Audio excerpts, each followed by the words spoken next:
পাকিস্তানের জেলে বন্দি উত্তর 24 পরগনার 2 মৎস্যজীবী। কেরল থেকে গুজরাটে মাছ ধরতে যায় তাদের ট্রলার, আর ভুল করে যে জল সীমান্ত তা পেরিয়ে পাকিস্তানে ঢুকে পড়ে। আর তারপর থেকে পাক জেলেই বন্দি তারা। 8 মাস আগে শেষবার যোগাযোগ করা গিয়েছিল তাদের সঙ্গে।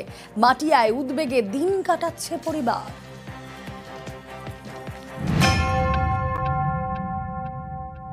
মধ্যরাত্রি তখন ওরা ঘুমিয়ে পড়েছিল, সবাই মাঝিরাও ঘুমিয়ে পড়েছিল। এবার ঘুমিয়ে পড়লে ওই নৌকাটা ঢেউতে ঢেউতে পাকিস্তানের সীমান্তায় ঢুকে গেছে। এবার ওখানকার জলপুলিশরা ধরে নিয়েছিল। ঘরে ছেড়ে ঘরে আসুক, ওইটাই চাই। ঠিক মতন সংসার চলছে না, কিছু না, দুশ্চিন্তা, জীবিত ফিরে আসুক। পাকিস্তানের জেলে বন্দি বাংলার 2 মৎস্যজীবী। 8 মাস ধরে কোনো যোগাযোগ করা যাচ্ছে না তাদের সঙ্গে। চিন্তায় ঘুম উড়েছে পরিবারের। লালটু দাস এবং সুজয় দাস বাড়ি উত্তর 24 পরগনার মাটিয়া থানার মমিনপুর গ্রামে। কেরালায় একটা মাছ ধরার ট্রলারে কাজ করতেন তারা। 2023 সালের ঘটনা। মাছ ধরতে কেরালা থেকে গুজরাটে যায় লালটু সুজয়দের ট্রলার।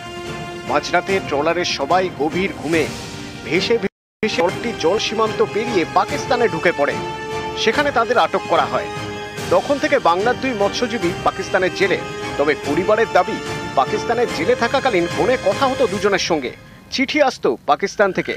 8 মাস আগেও ভিডিও কলে কথা হয়েছে, কিন্তু তারপর থেকেই যোগাযোগ বন্ধ। মাঝে ভারত পাক সংঘাতের ঘটনাও ঘটেছে। এই পরিস্থিতিতে উদ্বেগে উৎকণ্ঠায় দিন কাটছে পরিবারে। কেরালার থেকে গেছিলাম গুজরাটে, মানে মধ্যরাত্রি তখন ওরা ঘুমিয়ে পড়েছিল, সবাই মাঝিরাও ঘুমিয়ে পড়েছিল। এবার ঘুমিয়ে পড়লে ওই নৌকাটা ঢেউতে ঢেউতে পাকিস্তানের সীমান্তায় ঢুকে গেছে। এবার ওখানকার জলপুলিশরা ধরে নিয়েছিল। বাড়ি এবার ফোন করতো, কথাও হতো, তারপরে চিঠি পাঠাতো। হ্যাঁ, ভিডিও কলেও কথা হয়েছিল, এমনি ফোনেও কথা বলতো। ঘরে ছেড়ে ঘরে আসুক, ওইটাই চাই।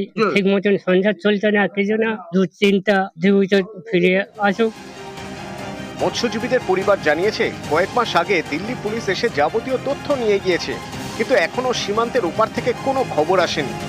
মাটিয়া থেকে অনুপম সাহা, নিউজ 18 বাংলা।